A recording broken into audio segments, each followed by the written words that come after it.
Waqt l-intervista fil-Gudja, il-Prim Ministru u mexxej tal-Partit Laburista Robert Abela fisser it-tranzizzjoni ekonomika ġdida li biha pajjiżna se jidħol fażi ġdida ta' prosperità.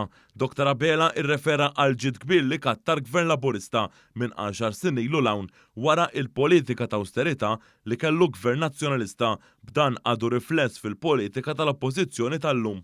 Il-Prim Ministru semma investimenti ta' kwalità li jagħtu impjiegi ta' kwalità lil Maltin fosthom dak tal-ST Microelectronics, dan apparti proġetti ta' enerġija rinnovabbli fuq il-baħar fejn ikun hemm turbini u panelli li jissupplixxu enerġija alternattiva. F'din l-intervista, il-Prim Ministru sostna li l-Gvern jifhem is-sentiment tan-nies dwar realtajiet differenti fejn hawnhekk sostna fuq id-dixxilpina, inkluż fis-settur tal-kostruzzjoni, dwar it-trasport. Dr. Abela qal li l-Gvern wettaq proġetti infrastrutturali fosthom dak ta' Centrelink u anke dak ta' Ħalluqa, dan fil-waqt li qed isir tisjieħ tas-servizz ta' trasport bil-baħar fil-mollijiet ta' Bormla, f'Taslima u f'Buġibba.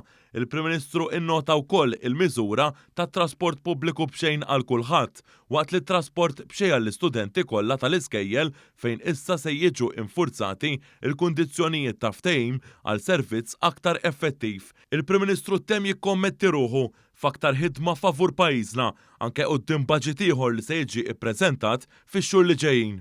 F'Ottubru li ġej, minkejja l-isfida tal-inflazzjoni, mmorru quddiem il-poplu tagħna budget li jindirizza ir-realtajiet tan-nies, bżieda lill pensjonanti tagħna, twessieħ tal-in-work benefit, żieda fiċ-children's allowance, it-tieni żieda din hija l-ewwel sena minn leġislatura ta' 5 snin determinat li nibqgħu naħdmu bis-saħħa.